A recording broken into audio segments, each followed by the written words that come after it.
good morning, Boston and beyond. Wagwan. Unfortunately, I'm not going to complain. I'm still in Florida, folks. If you listen to my broadcast every day, this is the reality with your host, Judy Foster. And we're broadcasting again from, this time, Miami Gardens. I was in Fort Lauderdale last week, Tuesday. And for those of you who don't know, today is Tuesday, September 12th, 2017. And we just escaped Hurricane Irma.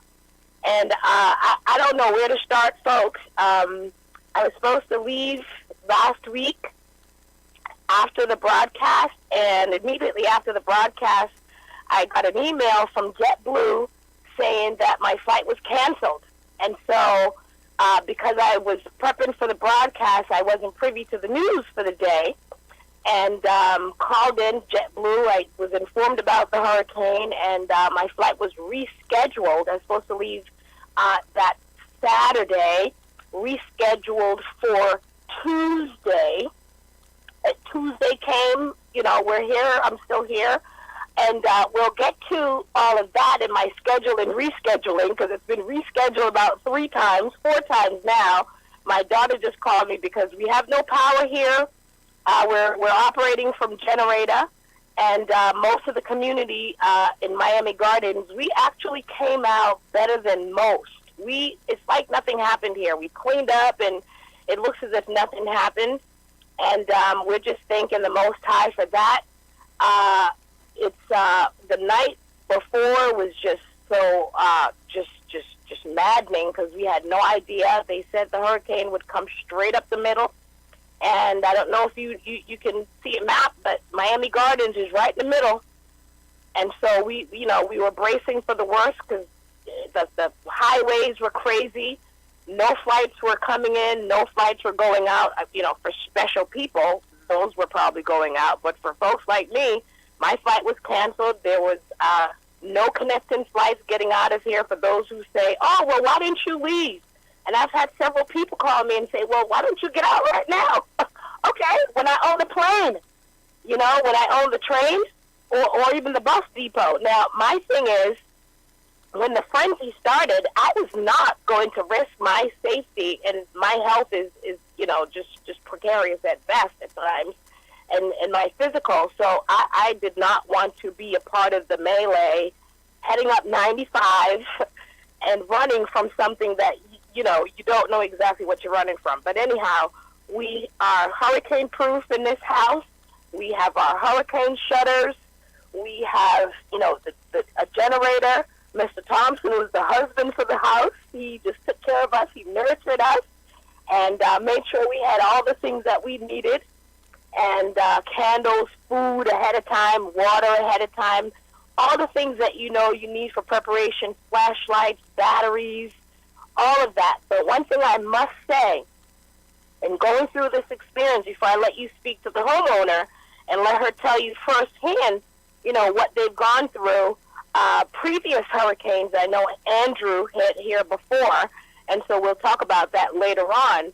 But the preparation prior to the hurricane, because, the homeowner, Mrs. Thompson, said to me earlier, she said, we know that this is hurricane season, so we're not expecting a Category 5, but we know that it's possible because it's happened before.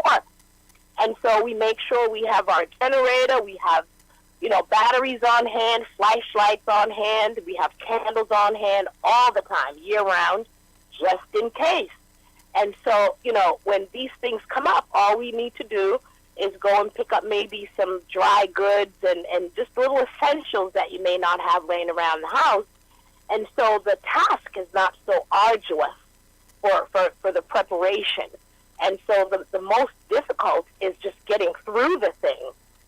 For me, that was the most difficult, just getting through it. And then when we lost power, that was a whole nother ball game, because then we couldn't watch the news, we couldn't get updates on where the thing was, where it was heading.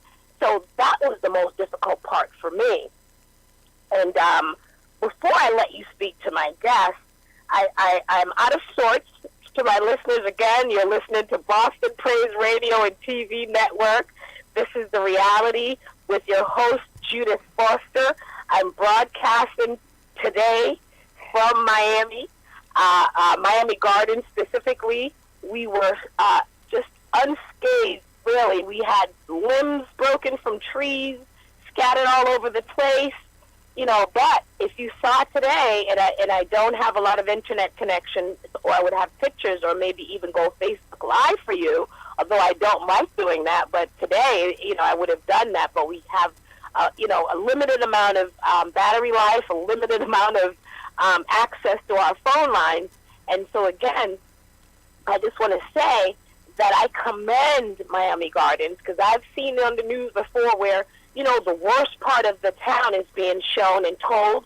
Well, I was here to witness the community, the empathy, the compassion, the healing that's already taken place.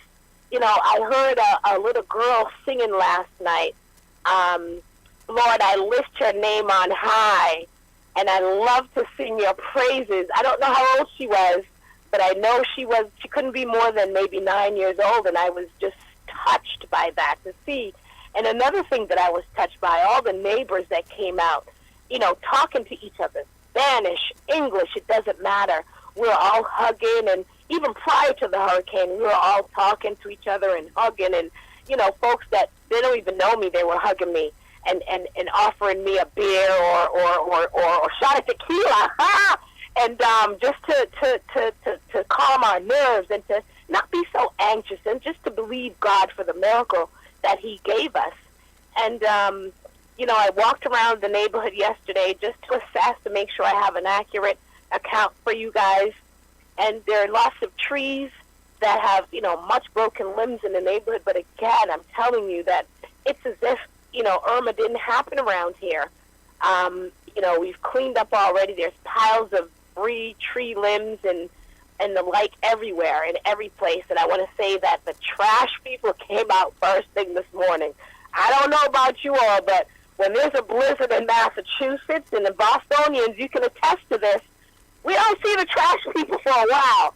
And I'm telling you, the trash people were here collecting recyclable stuff and the regular trash. And mind you, folks, they had come days before the storm, or the day before the storm, to make sure that they had collected any debris or, just any trash, so that when the storm hit, they wouldn't have all that trash and garbage built up. How about that for the mayor and the other public servants around here? Kudos to them.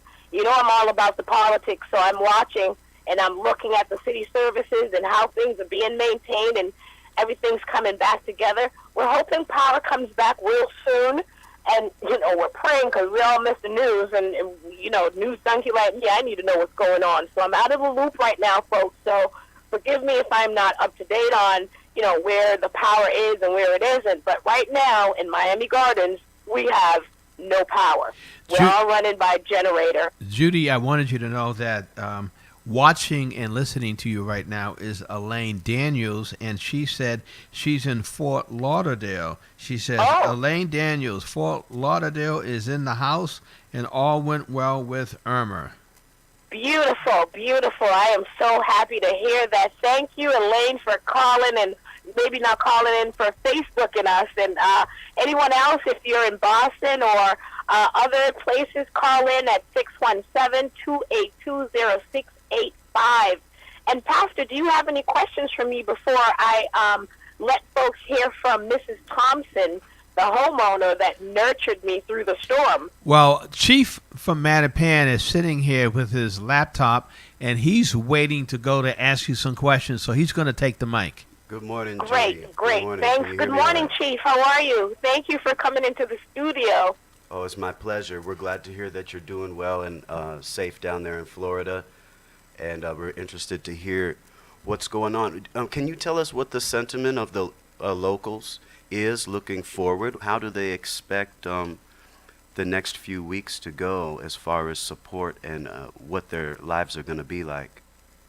Well, the folks here in Miami Gardens, they're very optimistic. They've been through this before, and because the predicted damage that by the newscasters, the hurricane switched and went a different direction.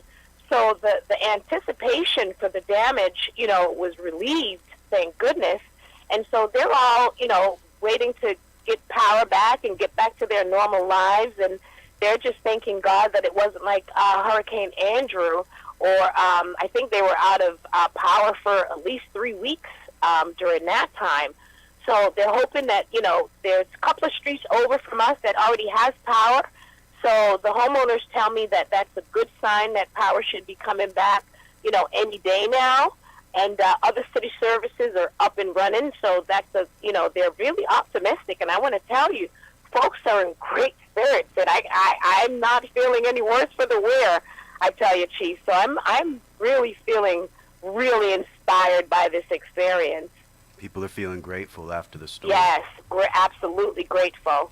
Can you tell us what it was like during the storm, where you were and who you were with? What was that experience as the storm came upon the area you were at?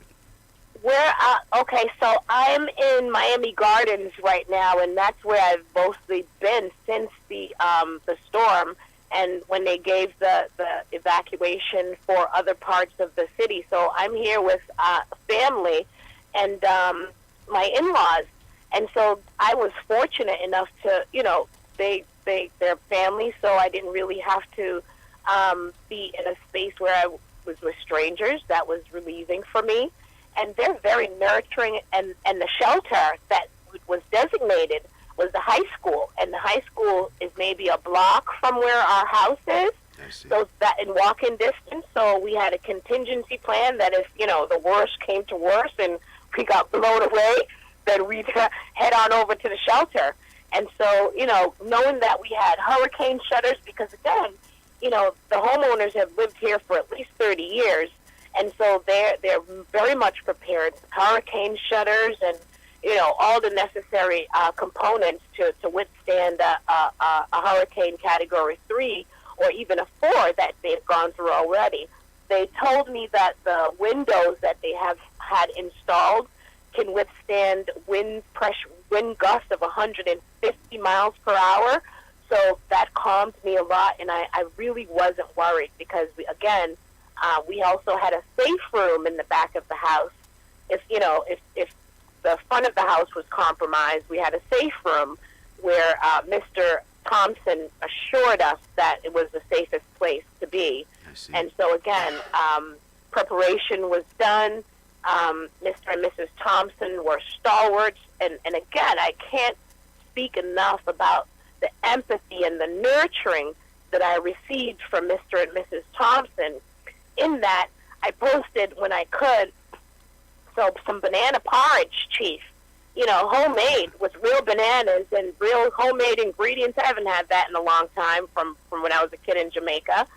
And I had I had a aki pati. Jamaicans, you know what aki is, yes? Yes. And other people, you know what aki is. It's yellow and it looks like scrambled eggs for folks who don't know what that is. Though. It's a fruit. It comes from the tree. And Mr. and Mrs. Thompson, they have a tree in the back. And prior to the storm, Mr. Thompson had the good sense to, procure all the good ones that could be saved and frozen and whatnot. And so we have an abundance frozen, and the ackee tree was damaged, and so there aren't any left on there, but still 5. And so I had an ackee pati for the first time, thanks to Mr. Thompson.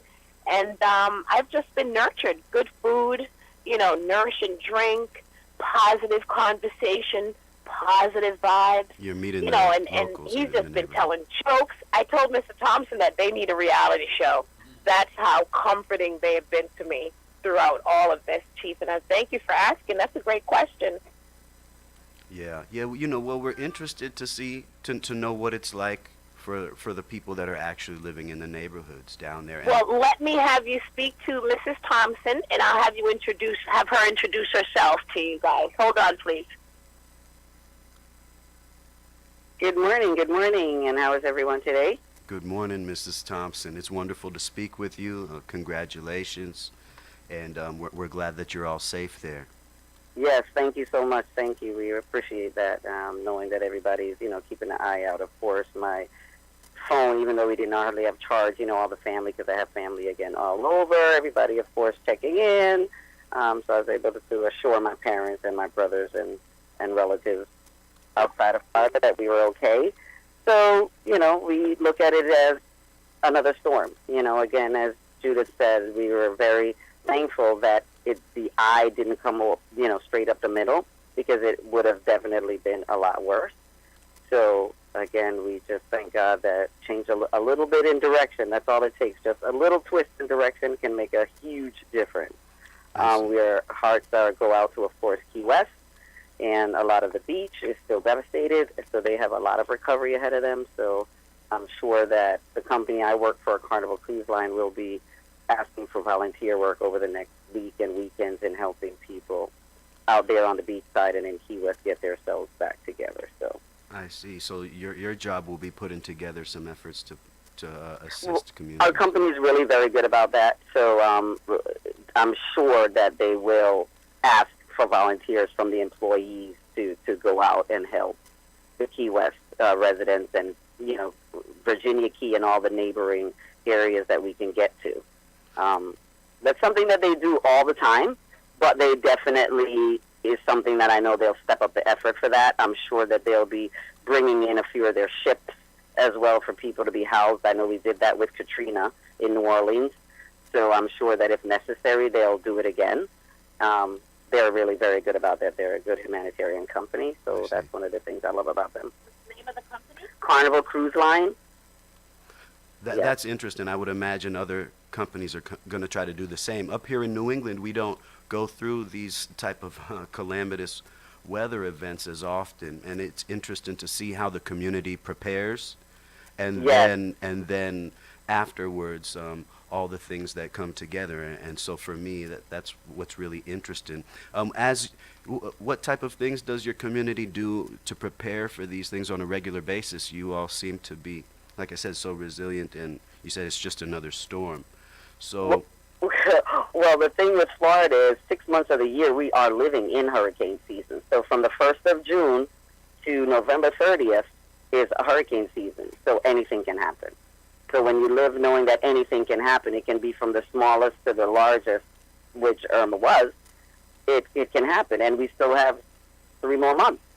So we're still not out of the weather yet. You know what I mean? We're not out of that. All possibilities are there. So we still just pray that we don't get another Irma, if anything, but just the usual winds and rains that we can get during the hurricane season. But you are expecting more storms. The season's still upon us. Oh, we definitely expect it. We definitely expect it. So, and that was one of the things when Judy was, when we were watching the news and I saw, yes, a lot of people in a frenzy, I still was like saying to Judith, this is a regular thing for us every year. We know we're in hurricane season. We should not be this unprepared. Mrs. Thompson, for what you may have been seeing on the TV. Like a lot of people, like it was all of a sudden like everybody was just going crazy. Like they had no clue that this could possibly happen. So you do have a large community, I have to say, that do that. They wait till the last minute. I see. When do you know when things are really dangerous for folks that are used to hurricanes down there? When would you be really concerned? We would be really, really concerned. I mean, we take it seriously all the time, right? So we're concerned all the time. But we're also feel that running away necessarily, I mean, if the governor said the whole state of Florida, every zone and everybody needs to leave, that's something different. We would take that seriously. But if we see only certain areas are being evacuated and we feel that, we think we can bunker down and we can handle it, we would. Because for us, running away doesn't necessarily mean when you come back anything different is going to happen. Yeah. We just try to make ourselves safe and try to have all the safety that we can where we are. And that's the best that we can do. That's the best that we can do. We're lucky we live more inland, and I think that's where we have a little bit more safety, peace of mind, is that we live a little more inland. We're not close to the beach. We're not close to that. We're just really inland. So that kind of helps us as well when it comes to this type of weather.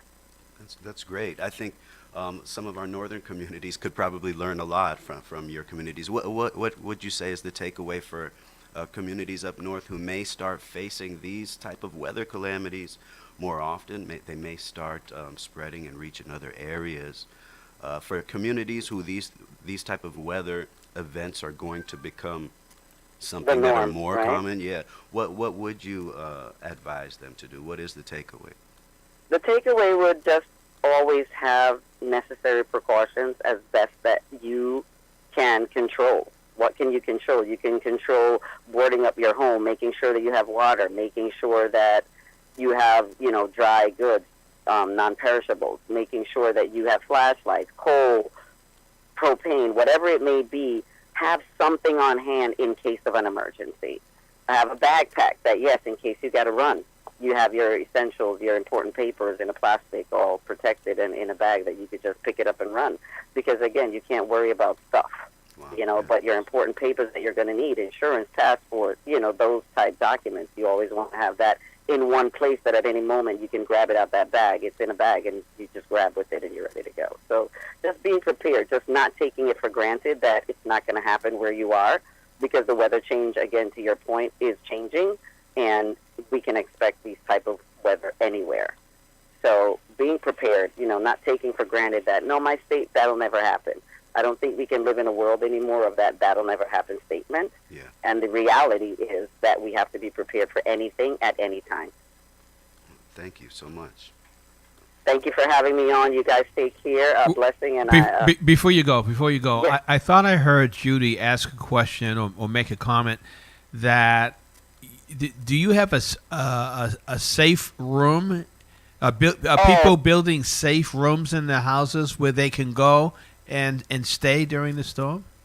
Well, what she meant by a safe room is that area in the back, what we consider the safe room. It has the back shutters on it. It's all cement. You know what I mean? It's just one room that if, like she says, water even comes in through the front, the back area is still, we can go out the back if necessary. You know what I mean? It has a back door. The shutters are there. It's cemented wall in, so it's very strong. So that's what she meant by a safe room, meaning that we wouldn't be near any windows, any open windows where glass could be flown in, or if a window broke and wind came in, we're so far in that back room we wouldn't be necessarily impacted by it or compromised. Right. The whole idea and concept of building a safe room underground doesn't work because that's where the water's going, right? Right, and in Florida we're already below sea level, so right. being underground for us is not that's not good. Not that's smart. not good right? at Not all. an option. Not an option. Wow. Yeah, definitely not an option. Well,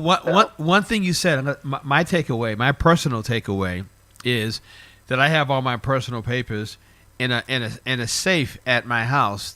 But I could pick it up and carry it, but it would slow me down. I like the idea, I could see myself carrying the safe. Trying to carry your safe with your personal right. items, that's not going to work. No. So you said you have them all in a certain type of a bag, like so a you can Ziploc bag, something that it can't get wet or damaged by water. Yeah. Right, a nice sealed bag that you can just grab that bag and your personal stuff are in it, and you just drop it in your bag and you're good to go.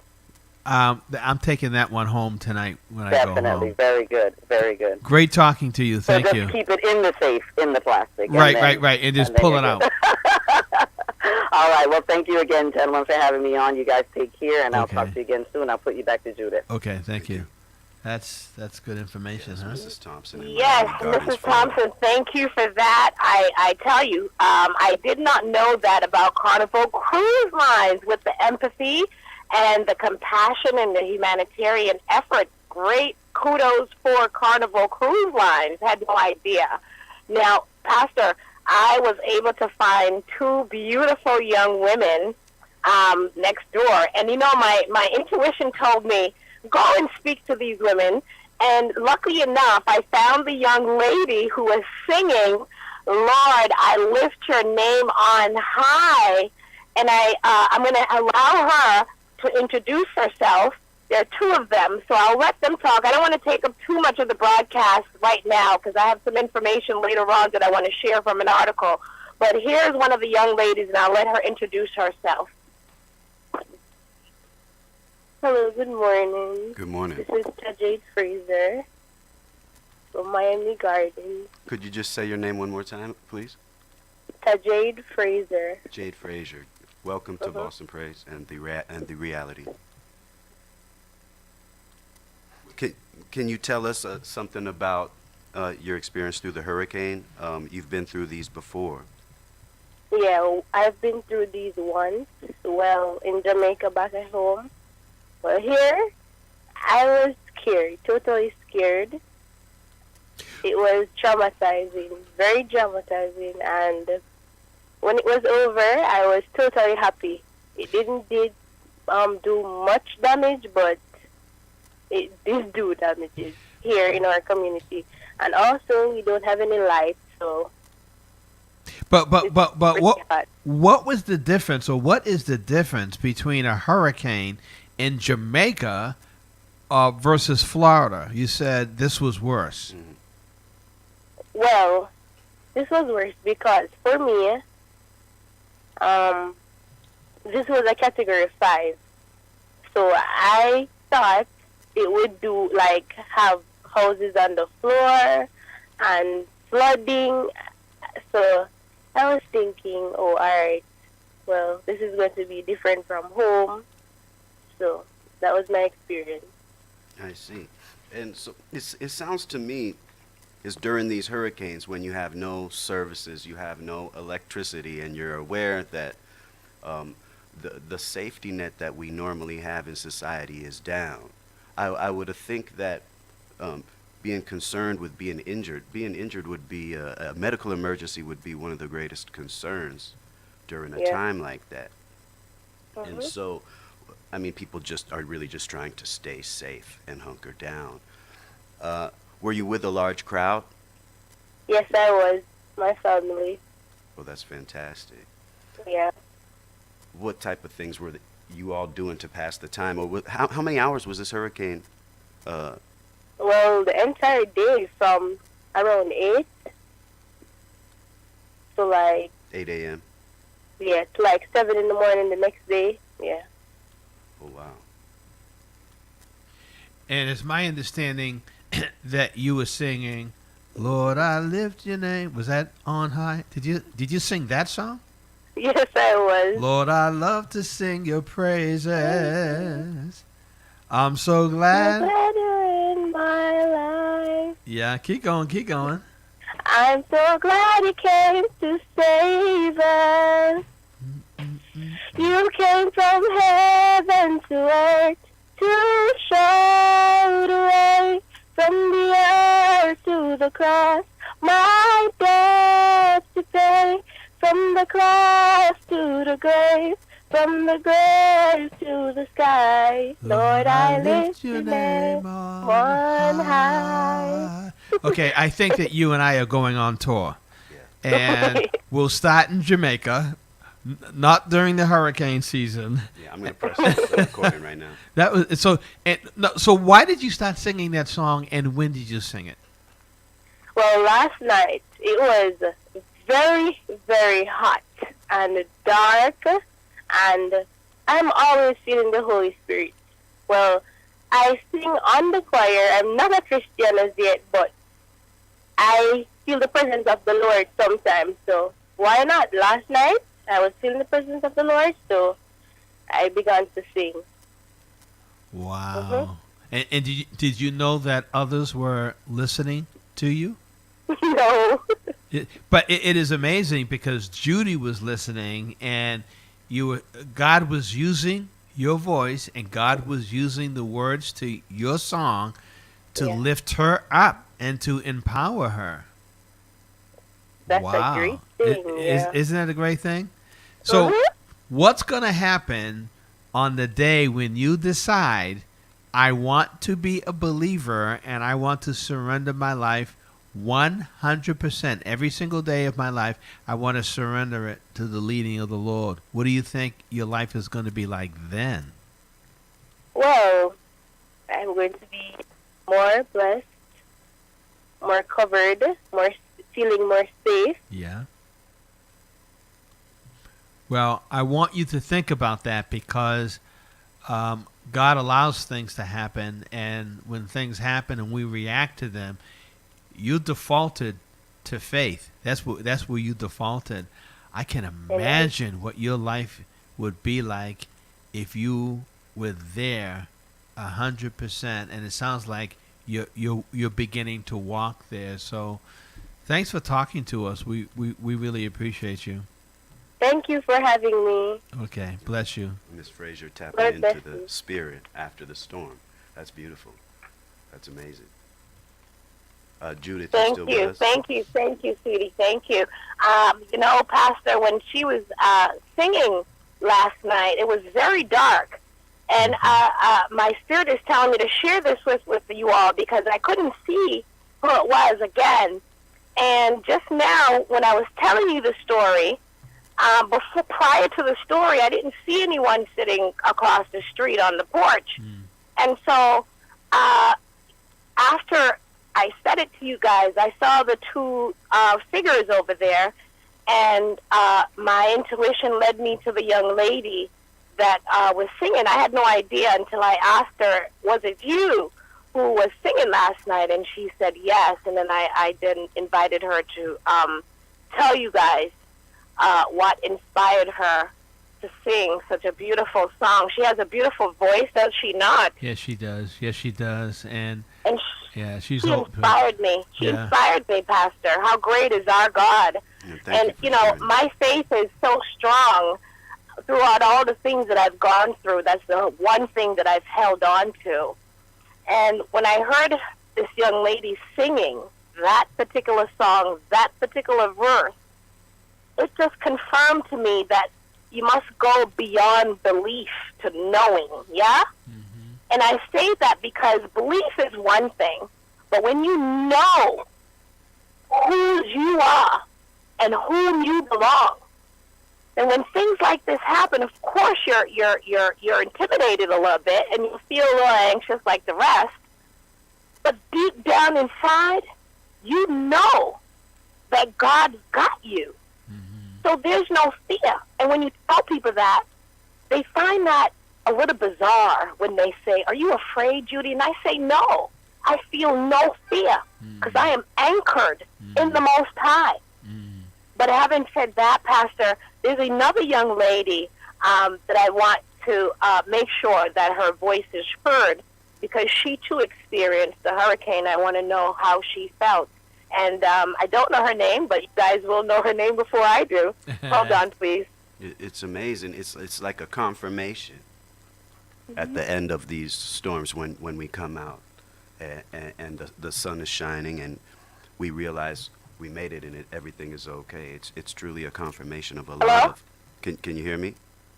She couldn't hear you. Okay, go ahead. She couldn't hear you. Hold on, Chief. Hold on. Yep, go ahead.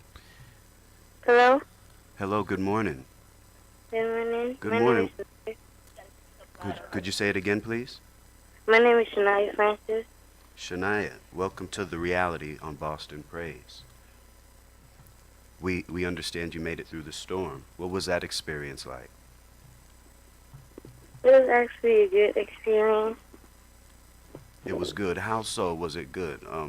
The fact that everyone made it through all right? Yeah. No one was injured? No. And so what do you have to look forward to in this coming week after the storm? What are you going to spend your time doing, Shania? I have to spend most of my time at school. And did it do something to your faith? Was your faith lifted up? Yeah. How so? It was lifted up because no one was hurt. Nothing bad had happened. No houses fell down, anything like that.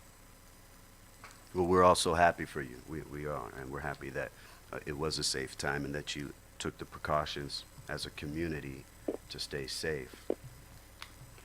Yeah. And so as it relates to moving forward, you're still not out of hurricane season. It's still the hurricane season is going to be up until November. Is that what I understand? Yeah. So, how do you emotionally prepare that this could happen again, and it could be worse? How do you prepare for that in your mind and in your heart? I prepare for that because I know I have God who's protecting me Mm-hmm. through all of these stuff, and know the house is safe. Do you have a church that you go to? Yes, So, what's the name of your church? Restoration, Okay. Rescue Mission Restoration Ministry. Okay. And do you have a pastor that you know your pastor's name? Yes, Share it with us. Pastor Julian Beck. Wow. And are you involved in the church, in the youth group, or in the choir, or do you usher, or you do anything special in the church? Yes, I dance. Oh, you're a part of the dance ministry. Yes, Oh my gosh. How long have you been a part of the dance ministry? for almost a year now. Well, if we had a camera, because you're on a radio and TV broadcast, if we had a camera, we would put that camera up right where you're at, and we would say, go ahead now, liturgical dance. We want to see you dance. And so you went to church on this past Sunday, correct? Or did they have church Sunday? No, they didn't. They didn't. Our church is going to be open this coming Sunday? Yeah, most likely. I guarantee you're going to see more people coming to church on Sunday. The numbers are going to go up. Yeah. Now, the big challenge is to keep those numbers up once people come to church. The young man who's with me, Chief, and I are thankful to God that you made it through the hurricane, and that God has increased your faith, and that Judy had an opportunity to meet you and bring you on our program, because now you're talking to thousands of people in Massachusetts and Boston, and you're inspiring them. So we thank you for that today. Okay, you're welcome. And God bless you. God bless you too. Okay, bye-bye. Bye. Well, Chief, we're talking to people who were a part of the hurricane, and all we're hearing is inspiration. Absolutely. Absolutely. They sound Listen, so... Pastor, it's amazing. It's amazing to see. It's amazing to witness. And the first thing that I said to the Thompsons was, "Oh my goodness, I have to report on this community because I'm a news junkie, and my family lives here, and they've lived here for about 30 years." And there's a lot of things in common with Dorchester, Roxbury, Mattapan where the news is concerned. Mostly just the bad things are being reported. And so this is why it's more important for me to share what Mrs. Thompson shared about Carnival doing their humanitarian best to get help to folks wherever possible. Yeah. And then you two heard from the two young ladies, the teenagers. Yeah? Yeah. And you know what's said about teenagers often enough. And so I needed to have that put out there as well. These are two young, black, beautiful young ladies. And instead of being fearful, they were looking beyond themselves for reassurance. They were looking outside themselves for comfort and for empathy and for knowing that everything was going to be all right. So at my age, where I'm at right now and going through all the things that I'm going through, you have no I have no words for the inspiration that has given me. Yeah, their spirits are definitely... And so again, I'm glad that I went through this experience. And you may say why. I remember my mom, who is 80 some odd years old, always used to say to me, "Judith, out of evil cometh good." And of course, when I was younger, I used to think, my mother's crazy. What is she talking about? Out of evil comes good.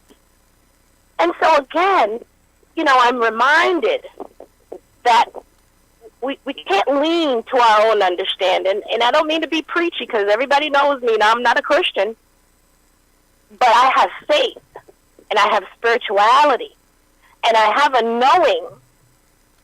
And so again, I wanted to impart that. This is why I created the Hero nurturing center, healing, empathy, redemption, oasis. It all matters. And again, comfort comes to the comforter. And so while I'm going through my tragedies and my trials and my tribulations, I'm reminded that in comforting others through theirs, I too am comforted through my own. And before we wrap up, I have a little did you know, because I'm trying to stay on track, Chief and Pastor, as best as I can. And if you'll give me a minute, I'll find the did you know, and it's about the creation of Miami. I was able to get a little bit of power, to get a little bit of light in, and did a little bit of research on Miami. And I didn't know that Miami was originally, the land itself was originally owned. Thank you. It was originally owned by a Julia Tuttle, who then talked and convinced Henry Flagler, who most of this town is named after. Flagler Beach and a bunch of other places are named after Flagler. It was a woman, Julia Tuttle, who actually owned all of that land. And so I had no idea. She was an American businesswoman, and she had been living here. And the name Miami comes from the original inhabitants, the Calusa natives that were here prior to being wiped out. And it means big water. Now, there's some conflicting information about how it came about and where the name came from, but there's a conclusion that I found that it has to do with meaning big water. Now, there's another first for Florida, Miami specifically, where they were the first in history to be hit by two storms within 24 hours. And I believe it was Hurricane Charlie and then Hurricane Bonnie hit Florida. And just before I looked up the year that happened, it was a good while ago. Hurricane Charlie was a Category 4, blowing at 150 miles an hour. And I believe in 1992, Hurricane Andrew was also a Category 5 storm. And so, people who live here, they are, acclimated. They know that, at any time now there could be a hurricane. When there's hurricane season, I believe it starts from, I think it's September onwards. They know that, or no, August onward, wow, that they can have a hurricane or two. Now, I found an article, and I don't want to read all of it because it doesn't show Florida in a good light. This gentleman, I think he has a beef with Florida. His name is Michael Grunwald. He wrote this article entitled "A Requiem for Florida, the Paradise That Should Never Have Been." And I'll just read a couple of excerpts for you guys. He wrote this September 9th of this year, 10:16 a.m. Now, I guess during the impending hurricane, it may have brought up memories. So I'm going to restart at the beginning and jump through it's a very long article, so I'll just read a couple of things for you guys. Bear with me. And it starts, and I quote, "The effects of Hurricane Matthew in Flagler Beach, Florida in October 2016. And they had images and whatnot. Orlando, the first Americans to spend much time in South Florida, were the U.S. Army men who chased the Seminole Indians around the peninsula in the 1830s, That's right, and they hated it. Today, their letters read like Yelp reviews of an arsenic cafe. Please bear with me, folks. This is really, really scathing. Denouncing the region as a hideous, and I quote, loathsome, diabolical, God-abandoned mosquito refuge. And he goes on to say, Florida is certainly the poorest country that ever two people quarreled for. One Army surgeon wrote, "It was the most dreary and pandemonium-like region I ever visited. Nothing but barren waste." An officer summarized it as swampy, low, excessively hot, sickly, and repulsive in all its features. The future president, Zachary Taylor, who commanded U.S. troops there for 2 years, groused that he wouldn't trade a square foot of Michigan or Ohio for a square mile of Florida. The consensus among the soldiers was that the U.S. should just leave the area to the Indians and the mosquitoes. And one general put it, "I could not wish them all a worse place." Or as one lieutenant complained, "Millions of money has been expended to gain this most barren, swampy, and good-for-nothing peninsula." And it goes on. Today, Florida's southern thumb has been transformed into a subtropical paradise for millions of residents and tourists. Beautiful. A sprawling megalotropolis dangling into the Gulf Stream that could sustain hundreds of billions of dollars in damage if Hurricane Irma makes a direct hit. So it's easy to forget that South Florida was once America's last frontier. And he goes on, generally dismissed as an uninhabitable and undesirable wasteland, almost completely unsettled, well after the West was won. How far out of the world it seemed. Isa Hardy wrote in an 1887 book called Oranges and Alligators, Sketches of South Florida. And Hardy ventured only as far south as Orlando, which is actually central Florida, nearly 250 miles north of Miami. And he goes on, folks, and I just want to say to you that with the description, you would think that it would not become the metropolis that it is today, with, millions of people moving and coming here to make this their home. It's amazing. And Judy. I want to go on because he goes in, as my young kids would say, he goes in. But Mother Nature still gets her way. Water control has ravaged the globally beloved Everglades and the rest of South Florida's ecosystem in ways that imperil our way of life, as well as the local flora and fauna. And sometimes, as we're about to be reminded, water can't be controlled. Hurricanes routinely tore through South Florida even before hundreds of gleaming skyscrapers and thousands of red roof subdivisions sprouted in their path. Our collective willingness not to dwell on that ugly inevitably has also enabled the region's spectacular growth. And he goes on as if to say, folks shouldn't live here, but I'm going to get to the end for you because he goes in. And I just want to say that then he ends with, the thing is, it's really nice here, except when it isn't. Those Seminole War soldiers would be stunned to see how this worthless hellscape of swarming mosquitoes and sodden marshes has become a high-priced dreamscape of swimming pools and merengue and plastic surgery and Mar-a-Lago. It probably isn't sustainable, but until it gets wiped out, and maybe even after, there's still going to be a market for paradise. Most of us came here to escape reality, not to deal with it. Now, folks, if you have been listening, this is the reality with Judith Foster on the Boston Praise Radio and TV Network, 102.9 FM, and you can catch us on Facebook and other outlets. Pastor, did you hear the article? Yes, I did. Unbelievable.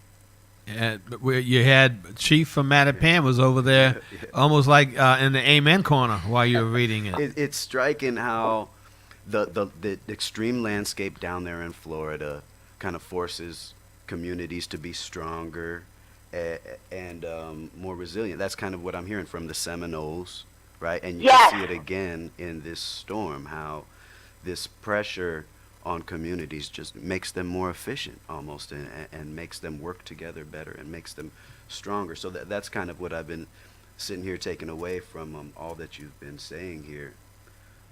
I'm glad, Chief, because what really struck me, and I grew up in Boston, and I spent a lot of years here in Florida as an adult. But I'm hoping that the collaboration and the unity broadcast that we did last week, I did it intentionally because, again, the efficiency in which I see the city is operating. We can learn a lot in our city when in terms of when we're coming back from, whether it be, some flooding issues. Maybe we can learn the drainage system that they use here and transport those values to Boston.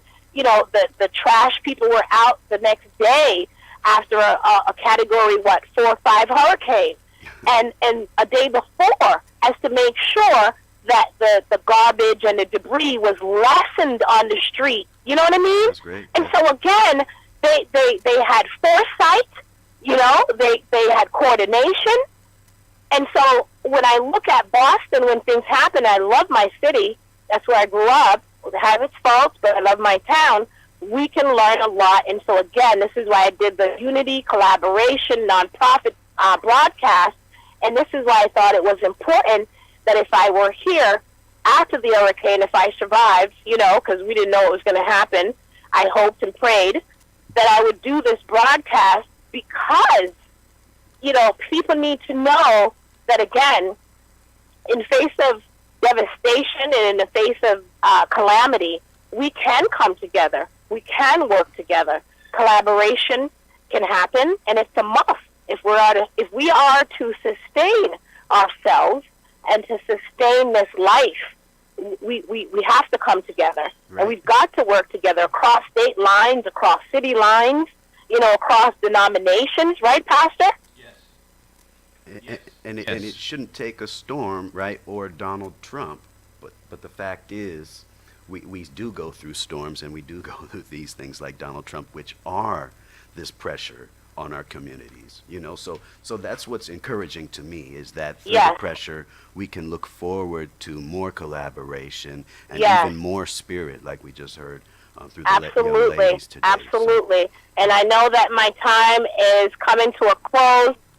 And again, thank you guys. Thank you, Pastor Wall, for the station that you built. Thank you, Chief, for just being my help and being just there for us to make sure that this broadcast goes through well. Yes, and I just want to thank the Thompsons for nurturing me through the storm.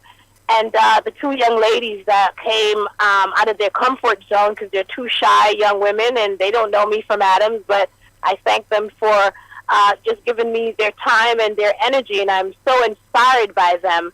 And again, you've been listening to the reality broadcast. I broadcast from Miami Gardens, and I hope to see you guys by Friday. And this has been the reality. See you guys next time, and hopefully I'll be in the studio next time. Bye-bye, Judy. God bless you. Thank you, Pastor. It's time for us to go to Station ID, and when we come back, the Recovery Connection will be up at 11 I'm going to write songs and we're going to do something big. I never said that. As a matter of fact, I said the opposite, because I had the privilege of being a worship pastor at a church with some great people. Jessica Rivera was one of them. And I see so much in her that I said, God, I will invest my life into raising up people like that and seeing them released. I don't have to be the one. True story. I said, God, I'm really okay with being here at this place and seeing other people go. Because I felt like what good is it for you to go and do anything if the people that God has called you to serve aren't growing? What do I have to say to anyone in the nations of the earth if the people that God has given me themselves aren't growing? That means I'm failing. So I was really okay with making sure that these people were discipled enough. The voice of the church in New England.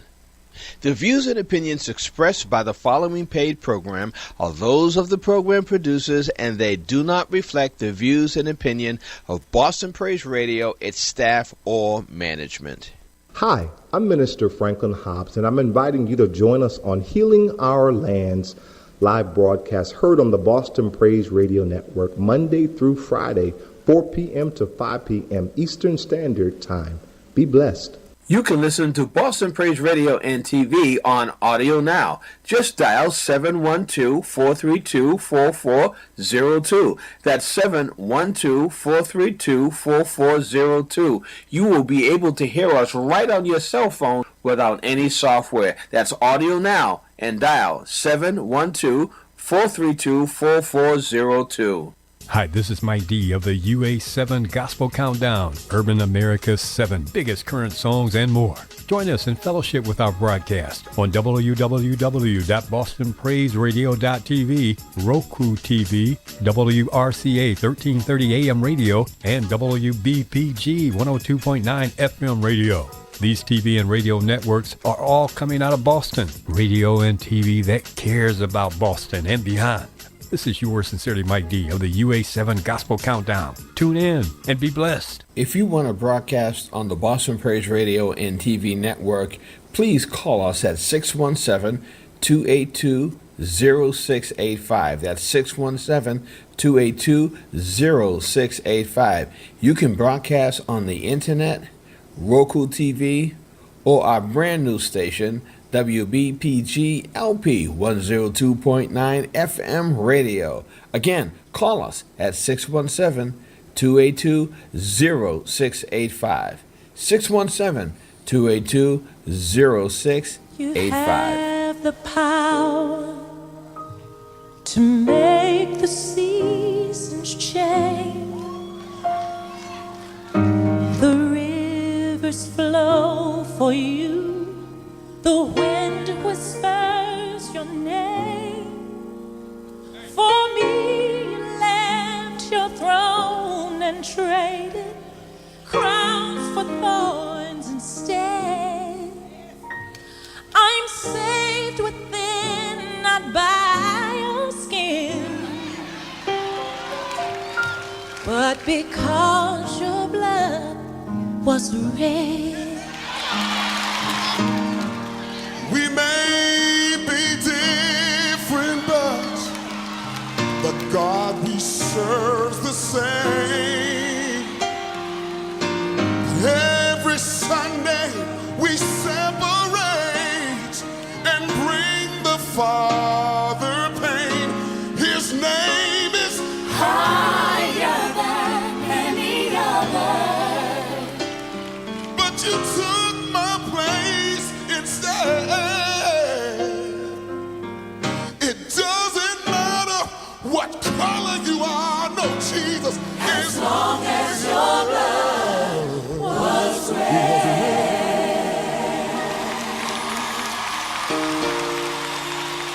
To the highest mountain. Come on, sing it with flow. And it flows to the lowest valley. The blood, it gives me strength from day to day. It will never,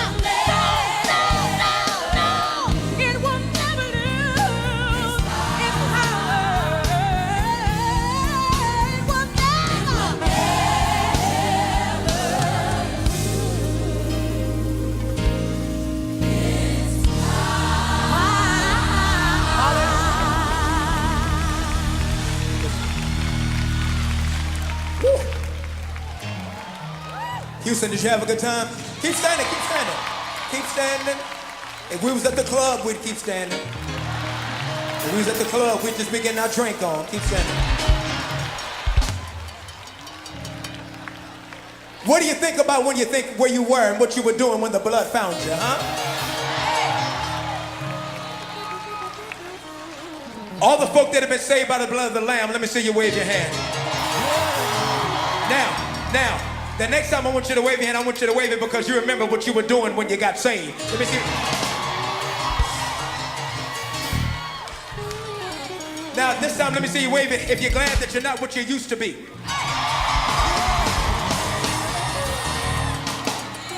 Now, Now let me see you wave it one more time if you're glad God didn't expose your dirt and let the rest of the world know what you used to be.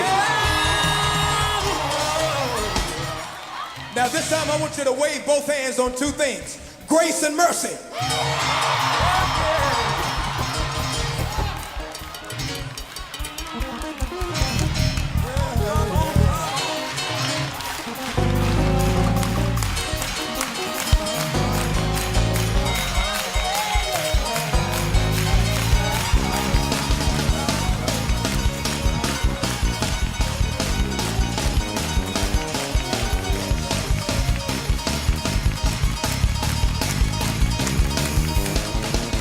What can wash away my sin? Nothing but the blood of Jesus. What can make me whole again?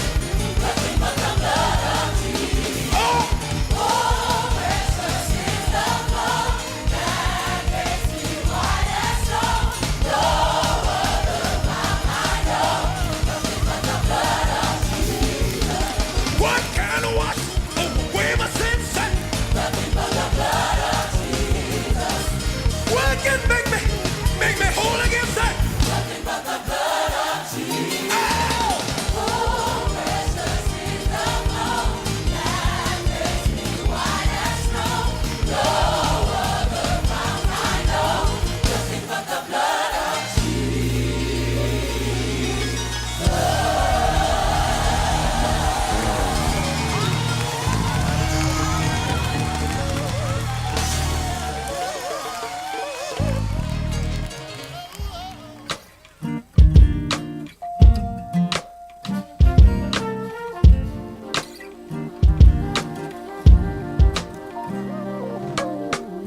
I know you see us, I know you hear us, and you feel us when we pray.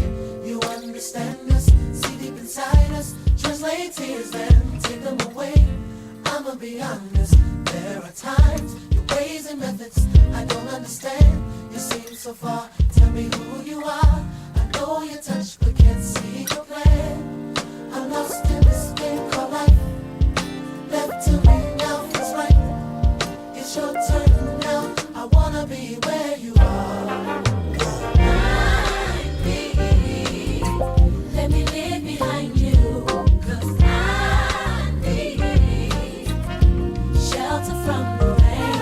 Remind me the only way my faith can grow is when you let your winds blow. You're making me stronger now, so rain, don't go away. Don't go away.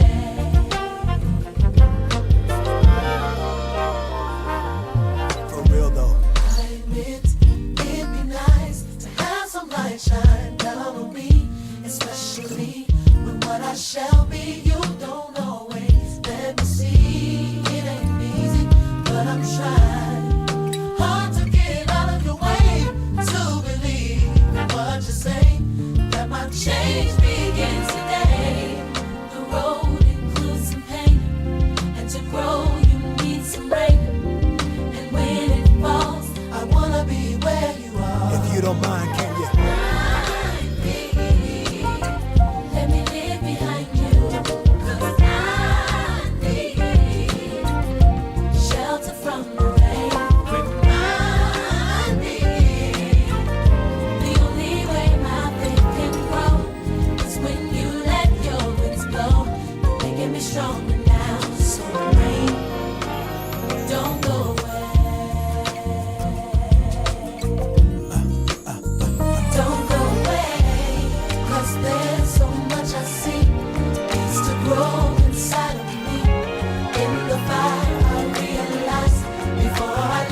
right here. It's rain. Remind me here. The only way my faith can grow is when you let your winds blow. You're making me stronger now. It don't feel good right now, but I had to realize You're making me stronger now. it's necessary. You're trying to grow me up.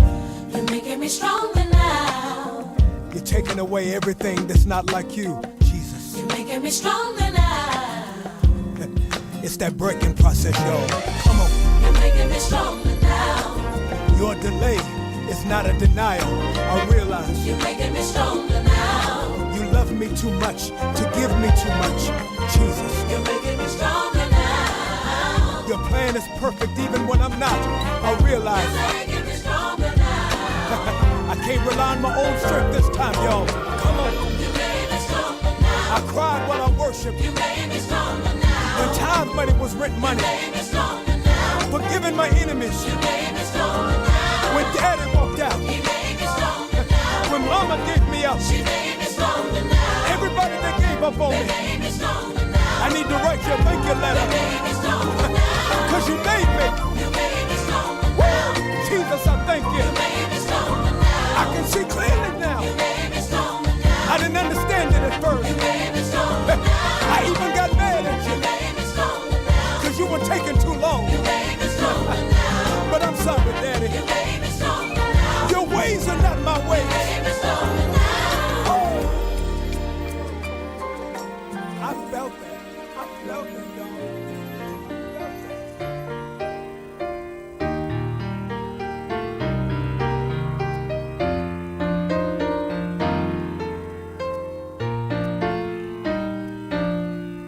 On a hill far away stood an old rugged cross, the emblem of suffering and shame.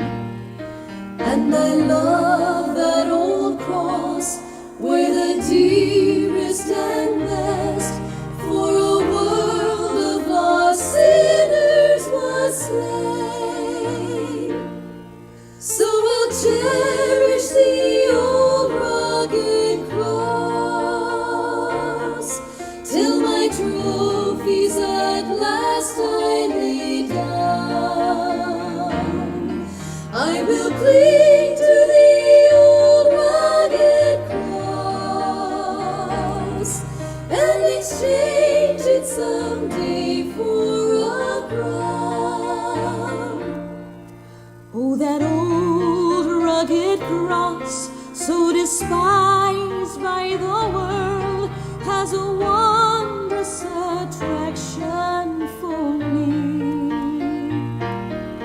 For the dear Lamb of God left his glory above to bear it to dark Calvary. So I'll cherish the old rugged cross till my trophies at last I lay down. I will cling to the old rugged cross and exchange it someday for a crown. To the old rugged cross I will ever be true, its shame and reproach gladly bear. Then he'll call me someday to my home far away, where his glory forever I'll share. So I'll cherish the old rugged cross till my trophies at last I lay down. I will cling to the old rugged cross and exchange it someday for a crown. And exchange it someday for a crown.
lift your name on high.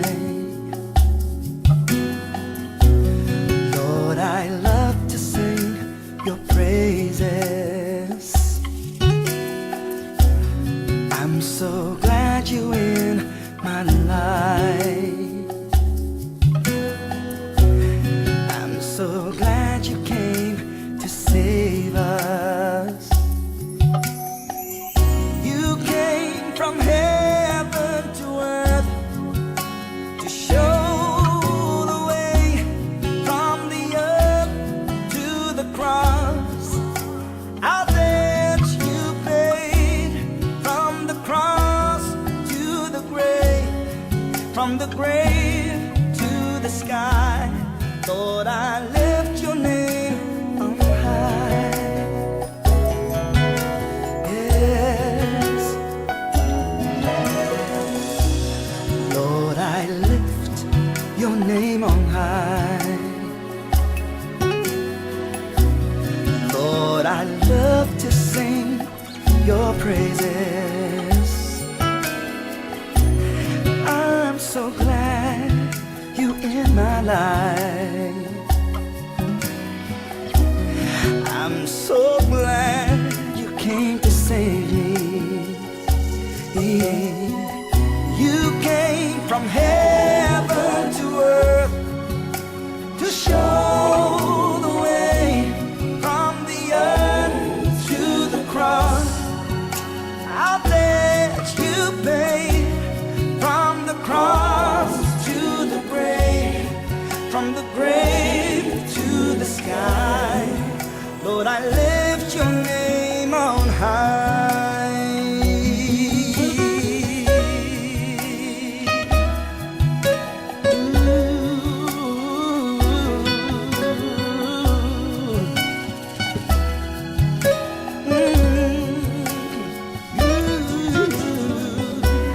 From the cross to the grave, from the grave to the sky, Lord, I lift your name on high. You came from heaven to earth to show us all the way, from the earth to the cross. All our debts you paid, from the cross to the grave, from the grave to the sky. I lift your name on high. Oh, you came from heaven to earth to show the way, from the earth to the cross.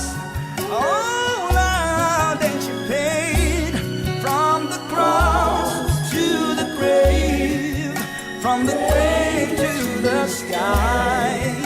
I lift your name.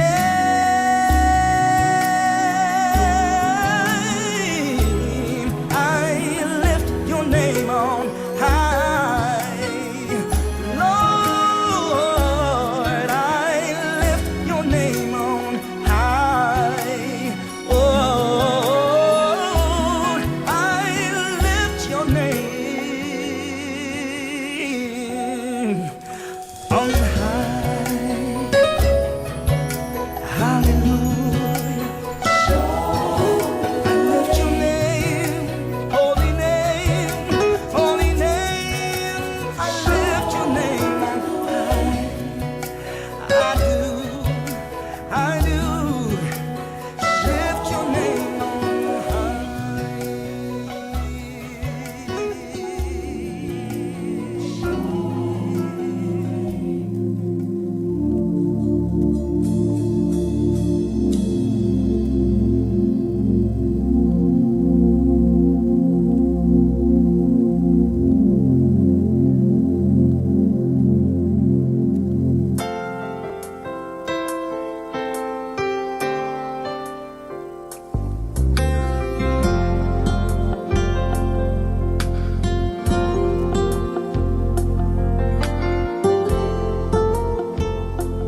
God has a plan with you in mind, for you to be fruitful and multiply. He knows your ending before your beginning. Don't be dismayed, it's only delayed. It's not only your time, but your turn. It's not only your time, but your turn. God has a plan with you in mind, for you to be fruitful and multiply. He knows your ending for your beginning. Don't be dismayed, it's only delayed. It's not only your time, but your turn. It's not only your time, but your turn. God's plan for you shall come to pass. Just wait and see. You'll be alright. It's your time, y'all. For you shall come to pass. Just wait and see. You'll be alright. That's what we came to tell you. Come on. Be fruitful. Multiply. I speak blessings on your life. Be fruitful. Come here, Beverly. Multiply. Speak bless. I speak bless on your life. Be fruitful. Multiply. I speak bless on your life. Oh, be fruitful and multiply. I speak blessings on your life. Can we just keep saying it? Come on, say, be fruitful and multiply. I speak blessings on your life. Be fruitful, multiply. Oh, I speak blessings. I speak bless. I speak bless. I speak blessings. Speak to my speak Bless in bless. the field. Bless when you come and when you go. Bless in your house and at your job. Blessings all around you. I speak blessings all around your life. Over your family, your children, your children's children, your children's children. Yes, I speak blessings over your life.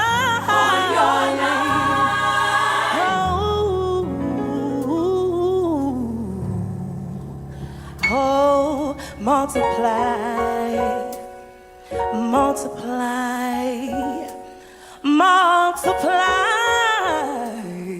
multiply. Be fruitful and multiply. It's not only your time, but your turn. Oh, walk in your destiny. Walk in your blessings, yeah.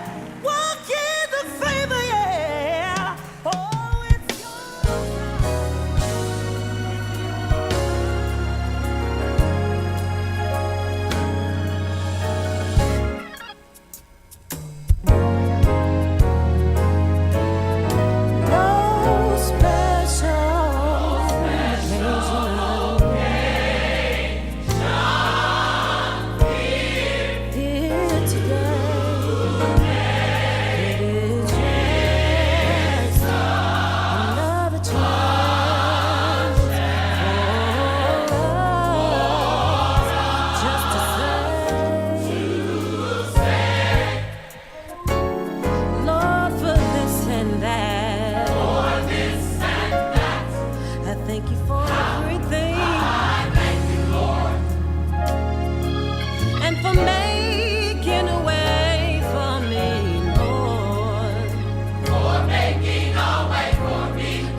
God is with us. God is with us. Emmanuel, our God. Oh,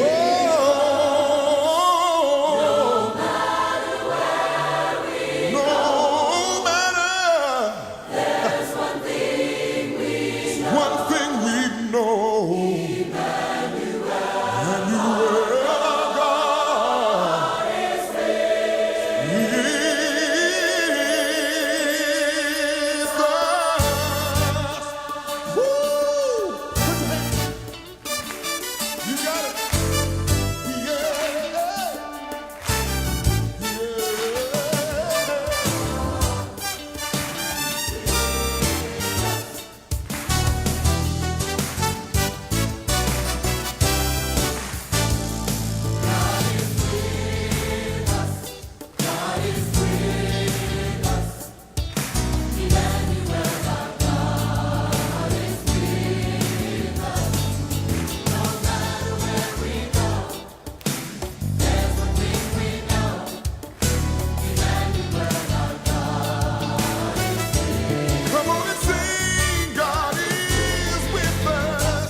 Calm the raging sea, the lily of my valley, he's always there for me. Even in the shadow of death, there's no need to fear, for Emmanuel our God. Come on and put your hands together with us. Yeah, sing God is, see God is, Emmanuel.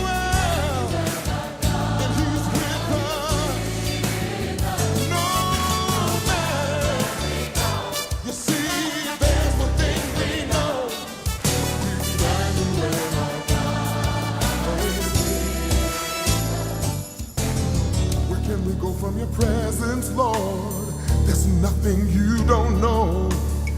Your throne is high in the heavens, Lord. You're everywhere we go, yeah.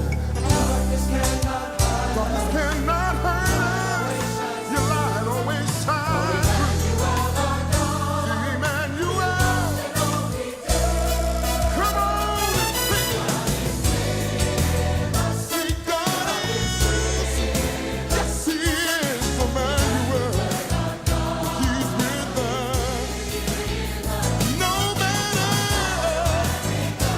See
you're glad God is with you, shout amen.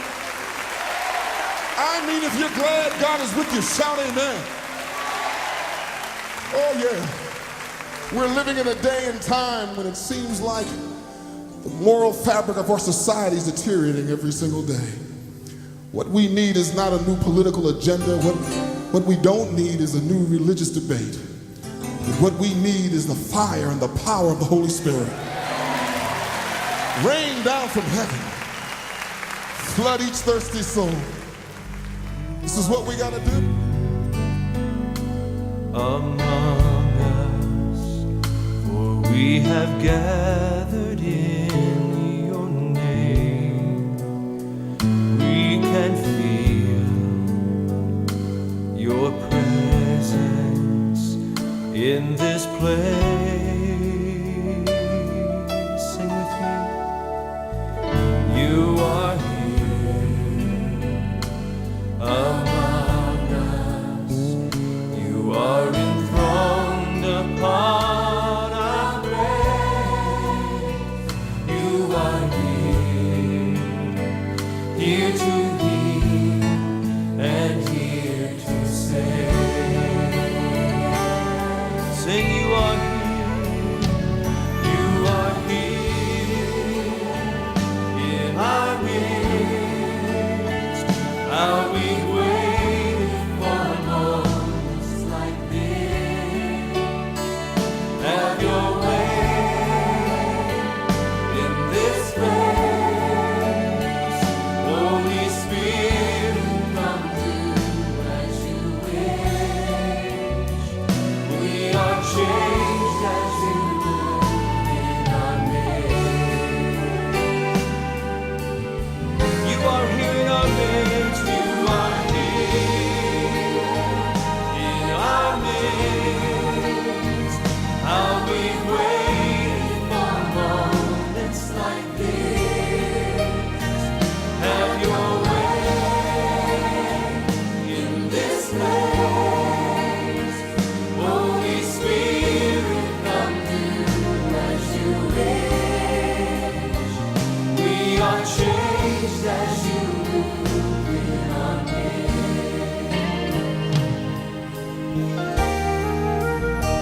You are here among us, for we have gathered in your name.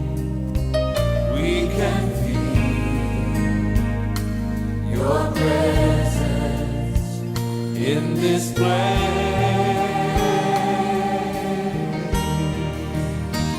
You are here among us.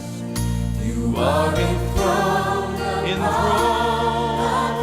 on our praise. You are here to heal and here to save.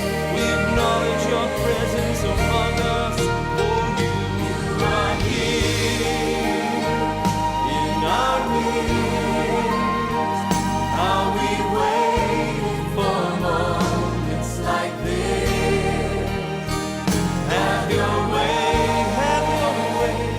in this place.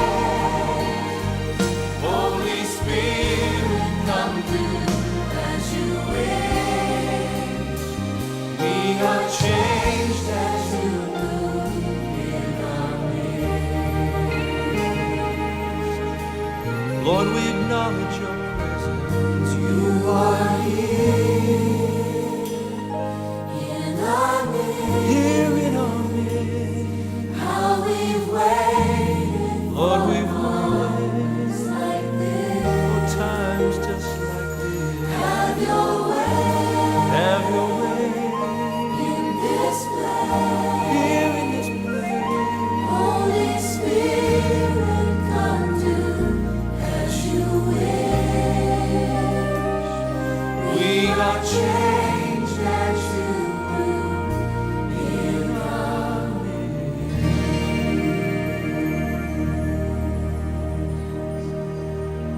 The presence of the Lord is here tonight. And wherever God's presence is, He changes lives and hearts. Are you open to that tonight? Are you willing to pour out your heart before Him and say, God, in your presence, I want to be changed this night? But the Lord gave me a word to say to you. He said to say to you that you can begin again. That you can begin again.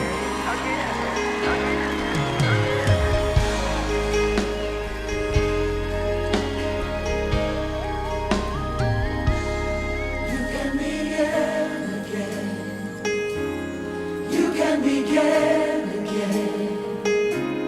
You can believe, you can be healed, you can be free again. For God is here, and He will make a way. You can begin, you can begin again. You can begin.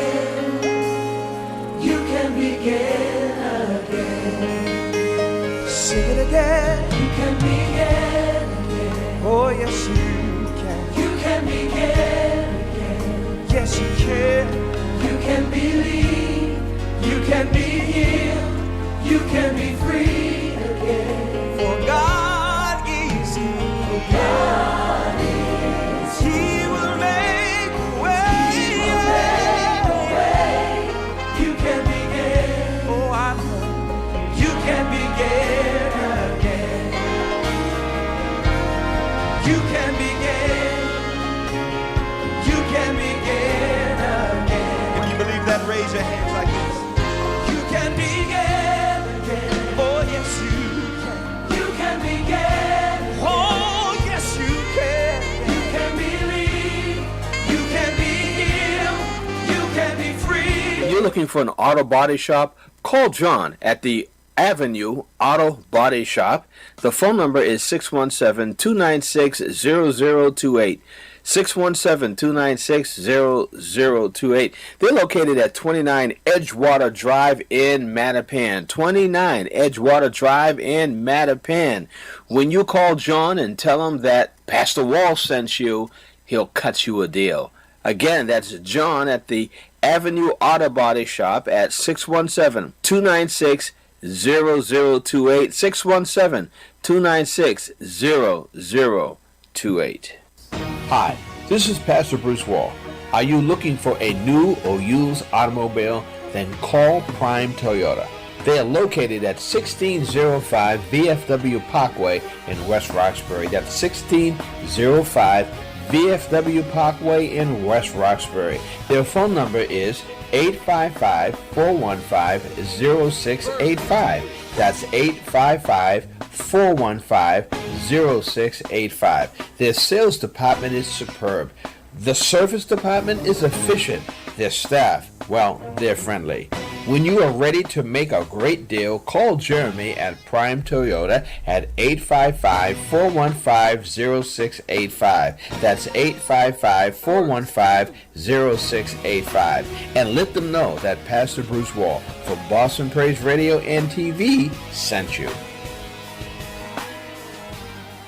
Hi, this is Pastor Franklin Hobbs appealing our land and radio TV broadcast and the Boston Praise Radio Open TV Network. Don't forget to pick up your copy of Raymond Magazine every other month. This colorful magazine is filled with stories about your local church happenings, citywide concerts, advertisers, and columns written with you in mind. Raymond Magazine and Boston Praise Radio and TV are partnering together to bring you the most read local Christian magazine and the fastest growing radio and TV network in the city. Remember to pick up your copy of Raymond Magazine and be encouraged and informed.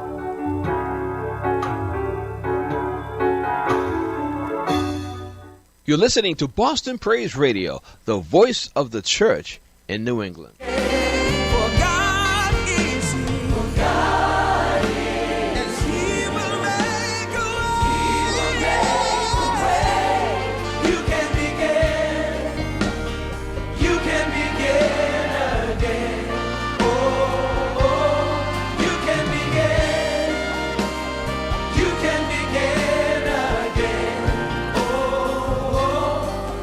Begin.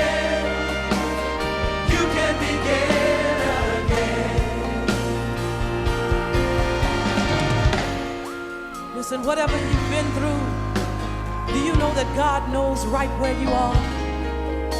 If you've tried everything else in the world, why don't you give Jesus a chance? Try the Lord. He'll never let you down. He'll never turn away from you. Wherever you are, He'll be right by your side if you will allow Him to. So just know that the best is yet to come for you. The best is yet to come.